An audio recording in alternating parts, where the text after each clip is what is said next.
Замын цаана үзэгчдээ шинэ Улаанбаатар нэвтрүүлгийн өнөөдрийн дугаар хэлж байна. Тэгэхээр энэ сард бид Чингэлтэй дүүргийг онцолж нэвтрүүлгээ хүргэж байгаа. Тэгэхээр өмнөх дугаартаа бид Чингэлтэй дүүрэгт агаар хүрсэн бохирлын эсрэг хийгдэж байгаа цогц ажлаас бодит үр дүнтэй ажлаас үзэгч та бүхэндээ хуваалцсан.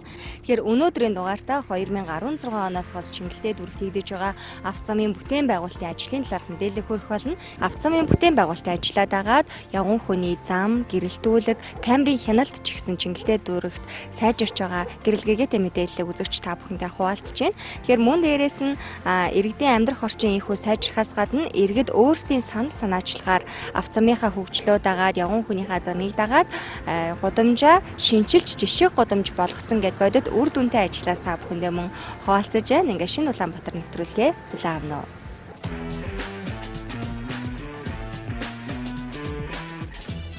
Чингэлтэй дүүргийн нутгийн захиргааны байгууллагаас иргэдийнхээ эрүүл аюулгүй орчинд амьдрах орчин нөхцөлийг бүрдүүлэх, төв замын ачааллыг бууруулах, орц гарц гаргах, иргэд болон тээврийн хэрэгсэл зорчход хүндрэлтэй гэр хорооллын гудамжуудад иргэдийн санал санаачлагын дагуу 2016-аас 2019 онуудад 45.2 км авто замыг бүтээн байгуулснаар дүүргийн хэмжээнд нийт 135 км авто замтай болжээ. Мөн тус онуудад нийтийн эзэмшлийн зам талбай гудамжинд 66,353 м квадрат явган зам, 56,114 м квадрат бетонын зам, 16,879.9 м квадрат байгалийн чулуун зам, 22,602 м квадрат эко хавтан тус хийж гүйцэтгэжээ. Тэгэхээр Чингэлтэй дүүргийн хувьд сүүлийн жилүүдэд авто зам дээрээ хэрхэн анхаарч ажиллаж байна, хэр их одоо авто зам нэмэгдэж байна, тэ энэ талаар тас мэдээлэл өгвөл. Чингэлтэй дүүргийн нутгийн захиргааны байгууллагаас иргэдийнхээ ая тухтай амьдрах орчныг бүрдүүлэх. Тэр нь бол одоо гол нь дэд үтц байдаг. Энэ чиглэл дээр бол одоо авто замын ажил дээр бол бас төлхөө анхаарч ажиллаж байгаа. За 2016-аас 19 онуудад бол миний 2 тоо хэлчихье гэж бодож байна. Нийтдээ нэг 50 гаруй байршилд бол 45.2 км замыг шинээр барьж байгуулж ашиглалтанд оруулсан. Манай дүүргийн нэг онцлог бол энэ шинээр барьж байгуулж ашиглалтанд оруулж байгаа замууд маань дандаа гэр хороол. Өөрөөр хэлэх юм бол одоо дэд үтцээр болгон хөгжөөгүй, явхад бэрхшээлтэй, тоос босдог гэх мэтлэнгийн ингээд нэг иргэдийнхээ аюулгүй тав дахтай хөвчнийг хангах чиглэлээрээ гэр хороол руу тонтой анхаарч ажилласан байдаг. За ингээд энэ нэг 45.2 км зам ашиглалтанд орсноор нийтдээ яг гэр хороолдоо шүү дээ 135 км авто замтай болсон ийм амжилт байгаа. За энэ бол одоо нийслэлийн хэмжээнд авто замын бүтээн байгуулалтаараа бол чиглэлтэйчүүд бол харьцангуй дээгүүр явж байна гэсэн ойлголттой байдаг. Дүүргийн хэмжээнд 2015 онд 89.8 км авто замтай байсан бол 2016 онд 18 байршилд 24.5 км, 2017 онд 26 байршилд 9.1 км, 2018 онд 9 байршилд 3.1 км, 2019 онд 23 байршилд 8.5 км замыг шинээр ашиглалтанд оруулсан байна. Тэгэхээр ер нь Чингэлтэй дүүргийн гэр хорооллын авто зам сүүлийн үед хэр одоо сайжирч байна? Та юу гэж бодож явдаг вэ? Хөөшлөө сайжирсан шүү дээ. Замын тал дээр асуудал авах мундаг болж. Шинэ зам ер нь хэр тавигдчих ах шиг байна. Бас гэр хороолт яг дундууraa чулуун байгалийн чулуун замууд тавигдаад ах шиг байна. Тавигдчих хангалттай тавигдчих шүү дээ.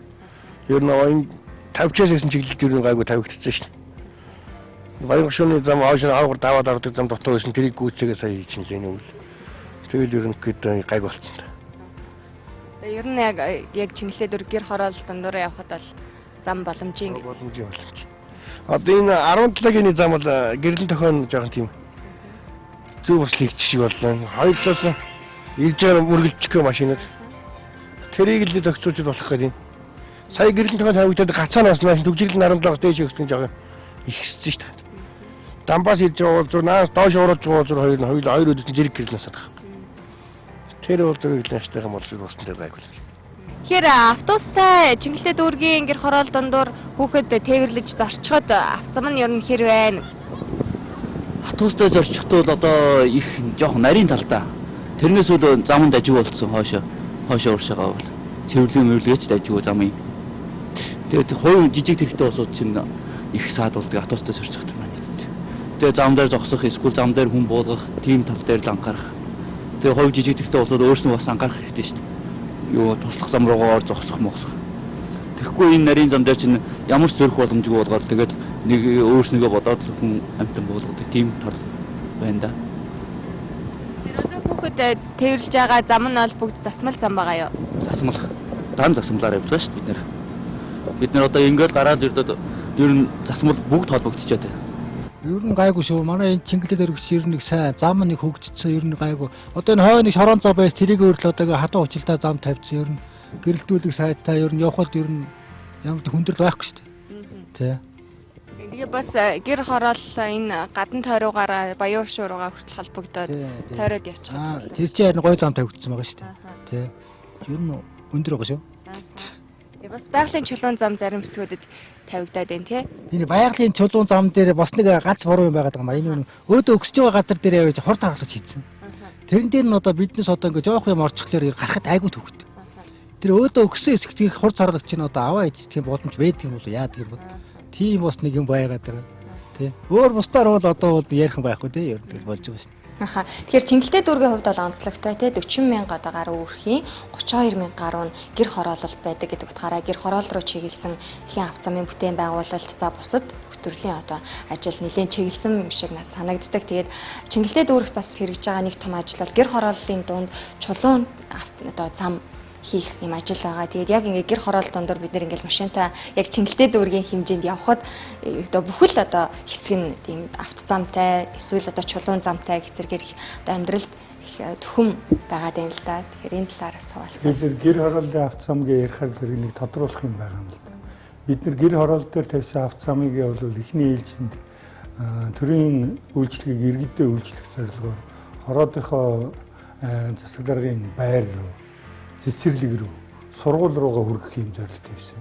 Энэ зорилтын хүрээнд бол автозамын шийдлүүд маань бас янз бүр байхгүй болохгүй. Ялангуяа Чингэлтэй дүүрэг бол бус дүүргүүдэд бодох юм бол газрын өндөр шүлэгтэй уулархаа бүсэд нь хамаардаг дүүрэг шүү дээ. Ийм утгаараа бид нар тэр өгсүүр газар нь бол дандаа байгалийн чулуун замыг бол тавьж өгсөн байгаа. Ингээд байгалийн чулуун замын нэг онцлог нь юу гэдэг вэ зэрэг тавьчдаг дараа нь эргээгээд бүтээн байгуулалтын ажилд явуулах буцааж аваад буцаад тавьдаг юм онцлогтой. Тэгээд энэ онцлогийг нь хадгалаад энэ байгалийн чулуун замыг тавьсан. Чулуун зам биш үү? Эн чинь ингээд яг эргээд одоо манайх шиг ингээд байшигээл юм авахчдаг. Байшигээл нэг сайхан зам зүлэг цэцэрлэг тарьсан байж байгаа өнгөттэй ичдэг штэ. Тэгэл нөгөөх нь дахиад нөгөө ийм асфальтын зам хийгээл буунгаал. Тэгэхэд энэ чулуун зам болохоор нэгдүгээр экологич гоё, үзэмжин гоё, урт настай, чанартай тэгээд янз бүрээс хилгээд хийгээд байж болно те. Тэр их аятайхан санагдаад байна. Тэгээд эднийхэн бас нэг 50 сураад ах шиг байна. Энд чинь амар хурдан эхний одоо жишээлбэл урт цагааны урдуур тавьсан нэг тийм чулуун зам байдаг шүү дээ. Тэр надад нэг жоохон анхны гүйцэтгэл жоохон тийм дутуу байсан юм шиг санагдав. Сүүлийн тэр нэг зарим нэг тийм тавьсан замууд энэ төр бол үнэхээр шал өөр анги болчихсон байл шүү дээ. Тэгэхээр юм нь монголчууд нэг юм хийж сурж яах гэдэг шиг ингээд туршлагажаад сайхан болж байна л та. Тэгэхээр одоо гэр хорооллын дундх автозамыг ингэж сайжруулснаар төв замын ачаалж гисэн одоо багасах юм давуу талтай байгаа гэж сарж байна. Тэгээд зэрэг манай замаар яваад үзэх юм бол илүү ойлгомжтой болно л доо. Тэгээд ярихад бол зүгээр ганцхан жишээ хэлэхэд бол хотын гадна талын тойрог бүслүүр зам гэдэг. Одоо гос 3 хоногийн өмнө одоо Сүхбаатар дүүргээс Чингэлтэй рүү явсан засвал зам ашиглалтанд орлоо. Энэ нь бол манай хайлгастаа дамжаад Чингэлтэйгээр дамжаад тэгээд Баян Ушуугаар дамжаад ингээ хотын гадна талын нэг бүслүүр зам ашиглалтанд орчиж байгаа. Энэ замуудыг холбосон зам саяын бидний дээр дурдсан тэр одоо гэр хорооллын доторх зам бол таарч байгаа. Тэгээ ер нь бол гэр хорооллын доторх замууд маань яг төв замуудтайгаа дандаа холбогдож байгаа. Тэгэхээр зэрэг бол ачааллын эрчим жилийг бидний тооцоолсноор бол 20 орчим хувиар бол одоо энэ гэр хороол доторх замууд маань хөнгөвчилж өгч байна гэсэн тооцоог манай цамын цагтгийн байгууллагаас гаргасан байдаг. Нөгөө талаас тэр нөгөө тийм гэр хорооллын юм юм нь дундуур тийм чулуун зам хийгээд өгөх нь энэ Улаанбаатар хотын төвжирэл одоо бид нар ингээд зам төвжирлээ ингэж ихэд ямар нөлөө үзүүлэх вэ, яах вэ гэхэд жишээлбэл нэг хүн хайлаастаас одоо Баян Хошуу ороход хотоор дамжиж орсноос яг тэргээр шууд дамжаад орчих нь хамаагүй амар байгаа байхгүй. Тэгэхээр энэ нь болохоор ямарваа нэгэн тийм хотын замд ачаал өгөхгүй тэнцэнэ тэрүүхнээ шийдчих асар их том боломж олгож байгаа байхгүй. Харин энэ онд улсын нийслэл дүүргийн төсвийн хөрөнгөөр 12 дугаар хороо, Нарантуул 2 дугаар захаас 13 дугаар хорооны хойд тал хүртэлх 1.1 км авто зам, 13, 14 дугаар хороо Чингэлтийн өргөнчлөөнөөс Хайластын авто зам хүртэлх 1.1 км авто зам, 19 дугаар хороо Тэхэлтийн аманд 138 км авто зам, 18 дугаар хороо Яргаатын 38 дугаар гудамжаас Чингэлтийн замтай нийлэх авто зам, 7 дугаар хороо Самбал хүндвийн иргэмжийн газраас 224 дугаар цэцэрлэг хүртэлх авто замын үргэлжлэл тэг 1.5 км авто зам, 13, 14, 15 дугаар хороодод 200 м урт байгалийн чулуун зам, Сэлэвдэд төвийн ажлын хүрээнд 18 дугаар хороонд 1.5 км бетонын зам, 16 дугаар хороо Хайластын эцсээс Баян хошууны эцс хүртэл тэг 157 км авто замын ажлыг хийж ашиглалтанд оруулснаар Улаанбаатар хотын авто замын сүлжээг сайжруулж иргэдийн талархлыг хүлээсэн ажил болжээ. Тэгээд замаа дагаад манай дүүрэг дээр бас нэг онцлог юм юу гэхээр зам гэдэг нь зөвхөн хөрсөн дээр тавьчихсан тэр асфальтыг юм уу чулуун замыг хэлээд байгаа юм биш. Замтайгаар хамтдаад бид нэр бол одоо гэрэлтүүлгээд авах шиг. Ер нь бол одоо 2016-аас 19 онуудад бол бид нэр 2400 гаруй гэрэлтүүлгийг шинээр хийсэн. Тэгээд энэ бол одоо өнөөдөр 97.5% асуулттай гэдэг нь бол бас өндөр үзүүлэлт байгаа. Тэгээд энэ хийсэн ажилдаа бол бид нэр зорилт болгоод дараагийнхаа ажлыг төлөвлөдөг. 2020 он гэхэд бол бид нэр энэ гэрэлтүүлгийнхаа асалтыг бол 100% хэмжээнд хүргэх юм зорилт тавьж байна. Тэгэхээр зэрэг зам тагаад хөнжийлэл ирнэ гэдэг энэ үгийг бол бид нэр юу гэж хардаг вэ гэхээр зэрэг нэгэнт гэрэлтүүлэгтэй, гарцтай, орцтой тэгээ бохирдлоос сэргийлсэн ийм замууд тавигдаад ирэхээр зэрэг иргэдийн ая тухтай орчинд амьдрах гэдэг үндсэн хууль заасан энэ юуг нь бол давхар биелүүлж явж гинэ гэсэн энэ утгыг бид нэр бол давхар агуулж явж идэг юм байна. Тэгээ хамгийн гол нь бол бид нэр энэ замыг зүгээр нэг тавьчихдаггүй. Ерөнхий төлөвлөгөөтэйгөө төлөвлөлттэйгөө тэгээ дээр миний хэлсэнчлэн иргэдийнхаа санал санаачлагыг энд л ийм юм тавиад хол ийм юм хэрэгтэй байна гэдэг дээр нь тулгуурлаж бид нар төлөвлөлтөө хийж замаа давхар. Тэгээ замтайгаа давхар шийдээд ирдэг бас нэг асуудал нь юу байдг вэ гэхээр зэрэг камержуулалтын асуудал байгаа. Камер гэдгийн ард талд бол өнөөдөр бол аюулгүй байдал гэдэг үг салшгүй холбоотой. Тэгээд камертайгаа гэрэлтүүлэгтэйгээ замтайгаа тэгээд одоо дээрээс нэмээд миний дээр нийцсэн хөрснөөхөө бохирдол бус юм ингээд шийдээ явахаар зэрэг энэ маань нэг бүсэн өвч ажил болж одоо ингээд иргэдэд хүрсэн ажил болж байгаа маа л гэж харагдаж байна.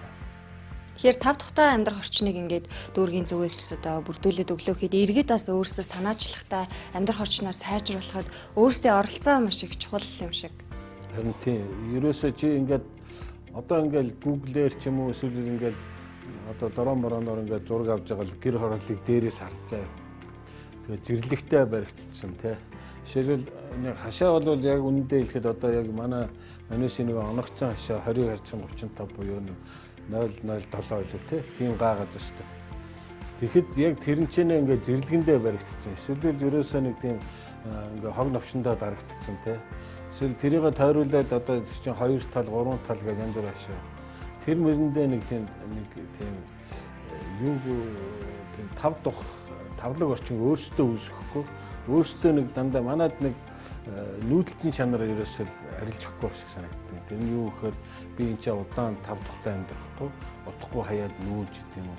Эсвэл одоо өөр газар руу орхио явчихын ч гэдэг юм уу нэг тийм нүүдэлтийн чанараа болчвол тэгээд яг тэнцэнэ тав тухтай ажиллавал тийм боломжнууд их байгаа. Тэгээд одоо яг ингээд айл болгон өөрсдөө хашаандаа мод тариад те гэрийнх нь гадаа одоо юу ороод ирлээ, засмал сайхан зам ороод ирлээ. Одоо саяхан бас яг эдний одоо энэ хойно хурч нөгөө хэдэн айлд үлээ нөгөө бохир цэвэр усны шугам татсан гэдэг шүү дээ. Иймэрхүү ажлуудыг ингээд санаачилж эхлээд эсвэл тэрий чинь хамгийн түрүүнд хийгээд байна гэдэг чинь нэг алсыг хараад ах шиг санагдаад байгаа юм л та. Тэгээд яг иймэрхүү юм чинь нэг эзэн хүний хандлага байна шүү дээ.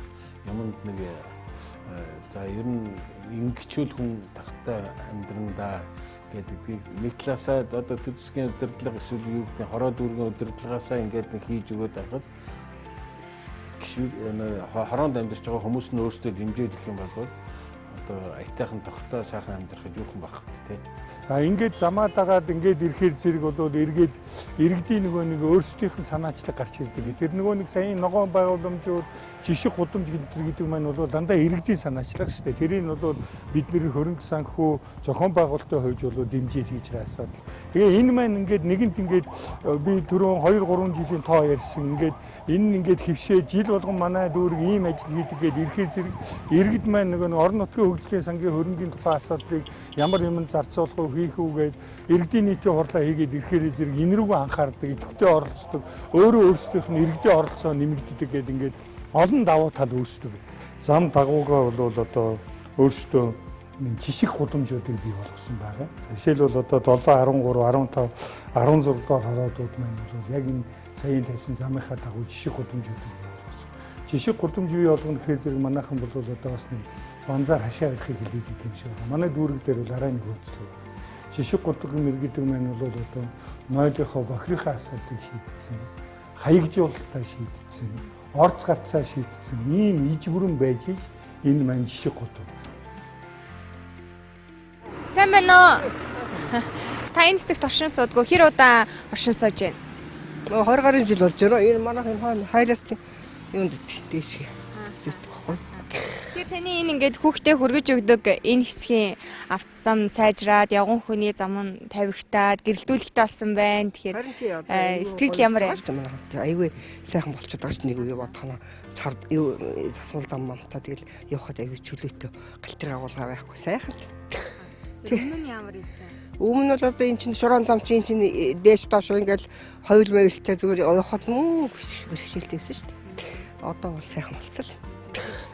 Гэрэлтүүлэг сайжирсан. Гэрэлтүүлэг манай энэ юу одоо үнэндээ сайхан болчиход байгаа юм. Манай энэ хороолол. Тэр ер нь Чингэлтэй дүүрэгт энэ явган хүний зам автсан бас сүүлийн жилүүд нэлээд сайжирч байгаа шиг харагдаад байна. Таны хувьд юу гэж бодож байна? Би угаасаа тэгжэл бодчих сайжирч байгаа нүгээс айгуу сайхан болж байна гэж бодож байна. Сайжтаад улам энэ доотлын нэг юу эдэг шүү дээ. Энэ гүрлөө машин гардаг нэг ийм 15 наатлын тэр нүгээр одоо бариад дуусах байгаа шүү дээ.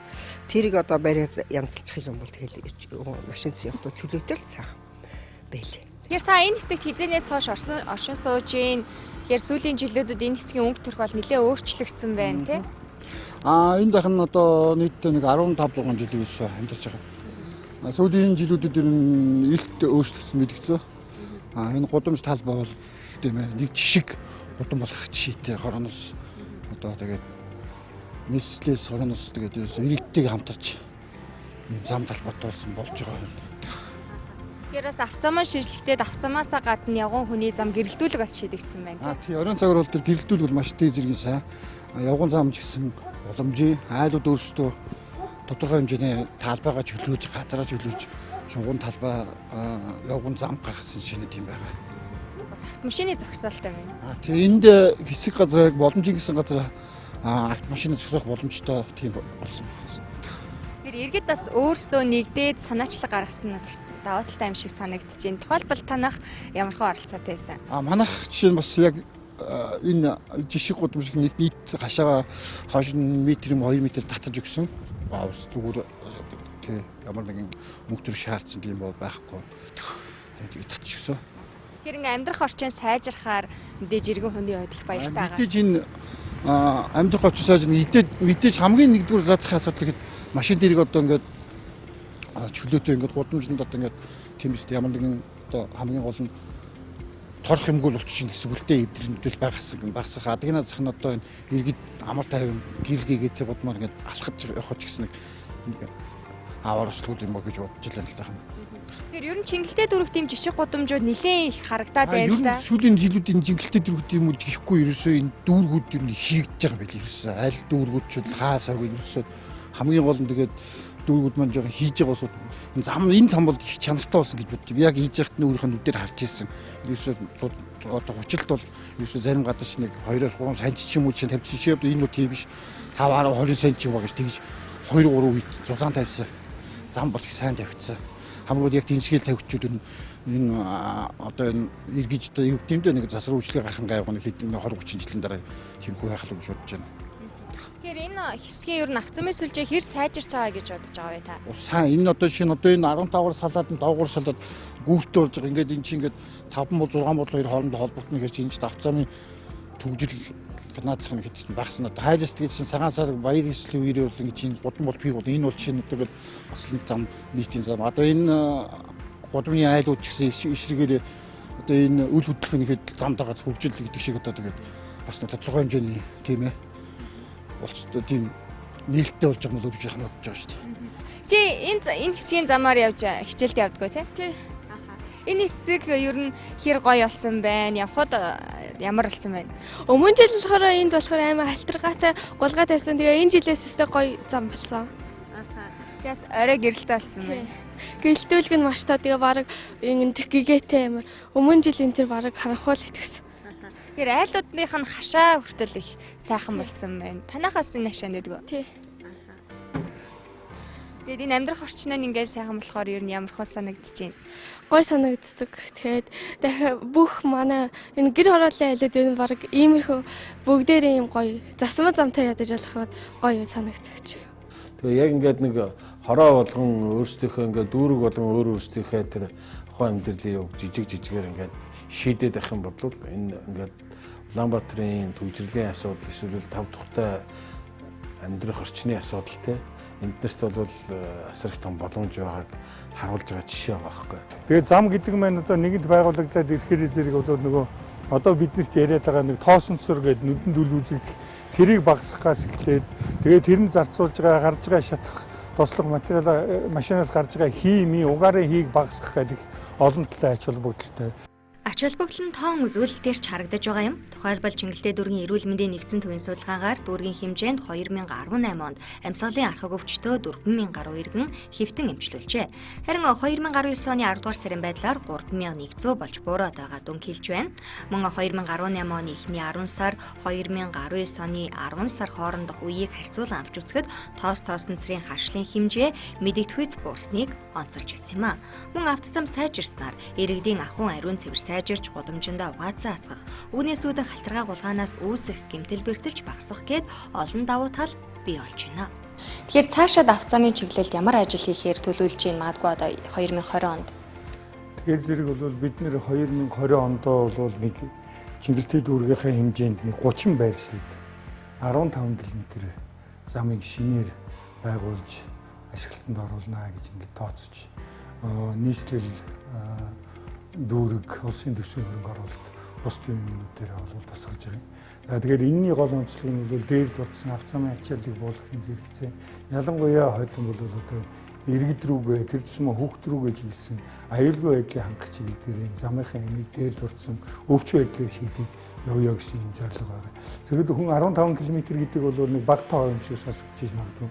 Тэгэхэд бол энд бол одоо бидний тооцоосноор бол нэг 4 цэцэрлэг, 2 сургууль, 3 хороо яг энэ 15 км авцсан багтж ирж байгаа. Тэгэхээр энийг яг энэний ач тусыг бүртгэх хүнийхэн тоонд харьцуулаад, иргэдтэй харьцуулаад өгөөжийн үзэх юм бол зөвхөн Чингэлтэйчүүд биш, нийслэлийн иргэдэд тустай ажил болно гэж ойлгож байна. Шинэ Улаанбаатар нэвтрүүлгийн өнөөдрийн дугаараар Чингэлтэй дүүрэгт хийгдэж байгаа авцамын бүтээн байгуулалтын ажлын талаарх мэдээллийг үзэгч та бүхэнд хүргэлээ. Эх 7 хоногт мягмар гарагт 20 цаг 30 минутаас эргэн уулзъя. Баяртай үзэгчтэй.